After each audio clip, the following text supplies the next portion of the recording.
마지막 여행 제13화 마지막 여행 3. 인구의 명령에 남은 사내들이 무기를 들고 진열을 갖추었다. 인구가 다시 명령했다. 한꺼번에 덤벼라. 권호는 사내들의 공격을 연기처럼 빠져나갔다. 권호의 손이 스쳐 지나면 사내들은 속절없이 허물어져 내렸다. 무기를 든 사내건, 무리를 지은 사내건, 폭약 터진 철거 건물처럼 허물어져 내렸다. 권호는 상대방 디딤발의 거리를 보고 이동 반경을 예측했고 몸의 기울기를 보고 공격 방향을 읽어냈다. 단 한 번 중심을 잃고 비틀거린 것은 쓰러져 있는 상대에게 발이 걸렸기 때문이었다. 인구를 비롯한 무리가 모두 쓰러졌을 때였다. 깍! 그녀의 입에서 비명이 터져 나왔다. 곧이어 대창의 음흉한 웃음소리가 따라 터졌다. 모두 무릎을 꿇어라. 정신이 돌아온 대창이 그녀의 목에 칼을 들이대고 있었다. 언제 싸웠냐는 듯 곧바로 무릎을 꿇는 권호의 동공에는 창백한 그녀의 모습으로 가득했다. 시간이 지나자 쓰러졌던 무리들이 하나둘 일어나 일행을 결박하여 꿇어앉혔다. 의철은 고심했다. 어차피 자살을 하기 위해 만난 사이여서 모두가 죽음에 이르게 된다고 해도 죄책감은 없었다. 그러나 분위기는 의철이 의도했던 대로 되어가고 있었다. 동반 자살을 하려던 사람들을 회유해서 자살을 포기하게 만들고 혼자 죽는다면 그것 또한 사회 이목을 집중시키기에 충분할 것이라 판단했었다. 공포에 질려 사시나무 떨듯 떨고 있는 예나 애일 듯이 그녀를 바라보고 있는 권호, 아들 같은 무리 앞에 무릎을 꿇은 김영감의 초라한 모습, 의철은 모든 계획을 포기할 수밖에 없었다. 장부와 지분을 넘겨주겠다. 상진이 불러라. 의철의 말에 대창이 물었다. 상진은 왜? 내가 장부와 지분을 넘겨주려는 것은 일행들의 안전을 보장받기 위해서다. 안전은 내가 보장한다. 널 어떻게 믿어? 그때였다. 상진이 한 무리를 이끌고 나타났다. 상진아. 의철의 목소리가 낮게 울렸다. 예. 장부와 지분을 넘겨줄 테니 모두 풀어줘라. 정말입니까? 그래. 알겠습니다. 장부는 어디 있습니까? 서류 보관회사에 있다. 먼저 풀어줘라. 알겠습니다. 그때였다. 싸늘한 목소리가 창고 안에 울려 퍼졌다. 그렇게는 못합니다. 대창이었다. 상진이 불쾌한 표정을 감추지 않았다. 장부를 찾는 것이 우리의 일이다. 나는 돈을 받는 것이 일입니다. 시간이 경과했기 때문에 지분만으로는 안 됩니다. 대창이 그녀를 힐끗 쳐다보고는 상진을 향해 천천히 말을 이었다. 내일은 내가 알아서 할 테니 장부만 찾아가시죠. 상진이 대창을 향해 한 걸음 이동했다. 여자를 놔줘라. 못하겠습니다. 대창이 자세를 고쳐 잡았다. 상진과 결투라도 벌일 태세였다. 많이 컸네. 상진의 말에 대창이 거만하게 웃었다. 상진이 뒤로 물러나며 부하들을 향해 명령했다. 풀어줘라. 의철은 일행과 함께 영광의 해안도로에 위치한 커피숍으로 이동해 있었다. 바다가 훤히 내려다 보이는 2층 창가의 구석진 자리였다. 하루를 머물다 떠나는 태양의 잔해가 덜어는 황금 비늘이 되어 바다를 뛰놀고 덜어는 하늘로가 불타는 구름이 되고 덜어는 무태 남아 노을이 되어 있었다. 의철의 시선은 줄곧 노을 노름에 머물러 있었으나 아무런 감흥도 느끼지 못하고 있었다. 차가 나온 후 30분이 흐르고 있었지만 그 누구도 말을 하는 사람이 없었다. 처음 만났을 때의 모습과 다를 바 없었다. 죄송해요. 아주 작은 소리였다. 오랜 침묵 깊은 정막 속에 흘러나온 그녀의 목소리는 선명했다. 의철이 씁쓸하게 미소 지었다. 괜찮아. 그래도. 의철이 긴 한숨을 내쉬었다. 그녀가 조심스럽게 가방 속에서 청산가리를 꺼내 탁자에 내려놓았다. 조직폭력배 앞에서 공포에 떨며 그들이 원하는 것을 다 내어주라던 그녀가 다시 죽음을 이야기하는 것이었다. 그렇다면 죄송할 수밖에 없을 것이다. 허탈했다.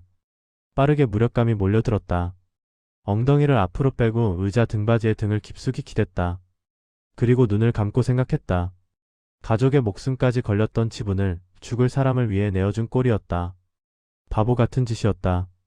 그와 같은 경우가 다시 온다면 지분을 보호할 수 있을까? 몇 번을 자문해봤지만 자신이 없었다. 자살 계획은 수포로 돌아가고 지분만 빼앗기게 되는 것은 아닌지 염려했었는데 꼭 그렇게 되어버렸다. 지분까지 빼앗긴 마당에 예나와 권호를 죽게 내버려 둘 수는 없었다. 명분마저 잃기는 싫었다. 그들이 죽게 된다면 오로지 지분에 농축되었던 그동안의 삶이 아무런 의미를 부여받지 못하고 사라져버리는 꼴이었다. 그것은 더 바보 같은 짓이었다. 가족을 두고 돈 때문에 죽는 건 아니라며? 의철의 말에 모두의 시선이 집중되었다.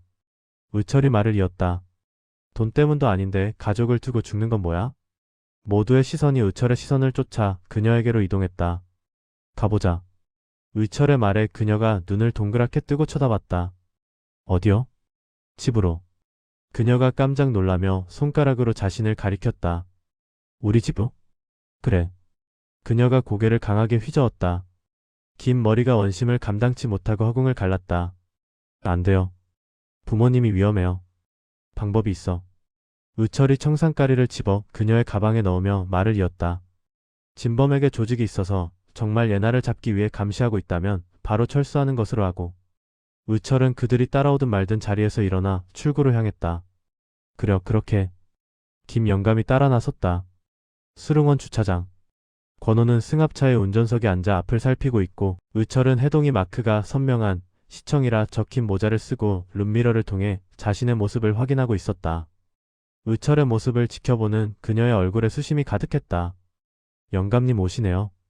권호의 말에 의철과 그녀가 동시에 전방을 주시했다. 김 영감이 빠르게 걸어와 승합차의 뒷좌석으로 탔다. 집 주위를 샅샅이 확인했는데 수상한 사람은 없었네. 그녀의 목소리가 떨려 나왔다. 차에서 지켜보고 있을 수도 있잖아요. 잠복 같은 거. 담 옆으로 늘어서 있는 불법 주차차들도 일일이 확인했는데 차량 내부에 사람은 없었어. 안 보이는 곳에서 지켜보고 있을 텐데. 의철이 차에서 내리려고 하자 그녀가 옷깃을 잡았다. 오빠가 위험에 처할 수도 있어요. 의철이 서류철을 들어보이며 말했다. 그러니까 이렇게 가잖아. 그녀가 의철을 다시 한번 제지했다. 정말 괜찮겠어요? 죽기밖에 더 하겠어? 부모님 말해요. 의철이 웃으며 고개를 끄덕였다. 그러자 마치 전장에 나가는 전사를 보내는 것처럼 그녀가 고개를 마주 끄덕여 출정을 허락했다. 김수로 왕릉 회색 담벼락 안에서 매미가 시끄럽게 울어댔다.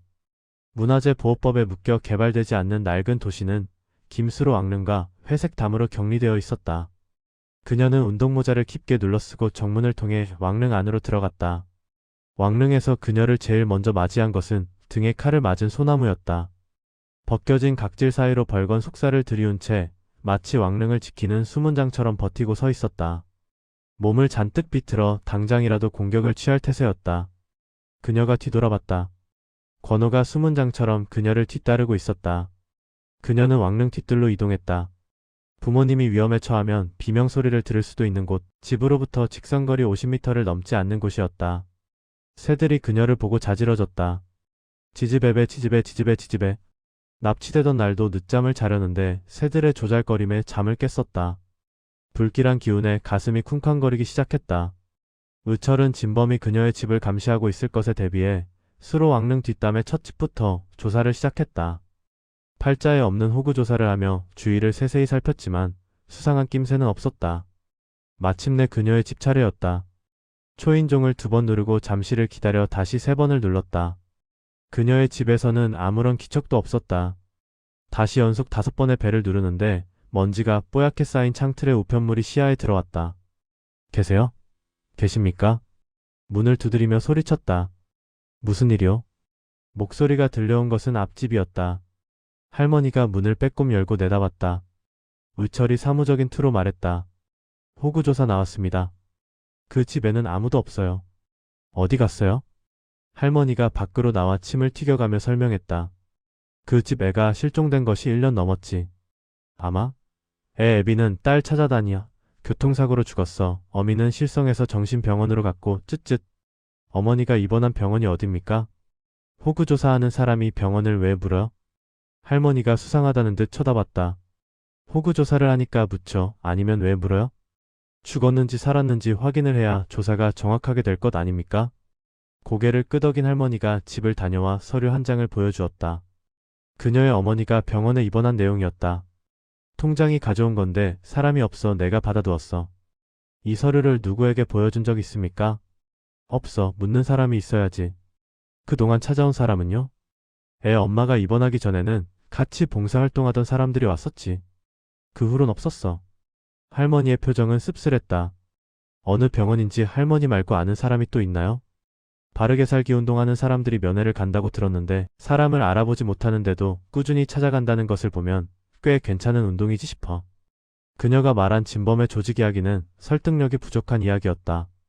그래서 그녀의 가족이 피해를 당하지 않았을 것이라 확신했었지만 결과는 엉뚱한 방향으로 사단이 나 있었다. 의철이 그녀에게 상황을 전해주자 그녀가 서둘러 병원으로 가자고 재촉했다. 그동안의 조심스러운 모습은 오간데 없었다. 예나는 병실 입구에 멈춰섰다. 환자복의 어머니가 냉장고를 뒤지고 있고 회진 중인 의사가 어머니에게 질문을 던지고 있었다. 기분은 어떠세요?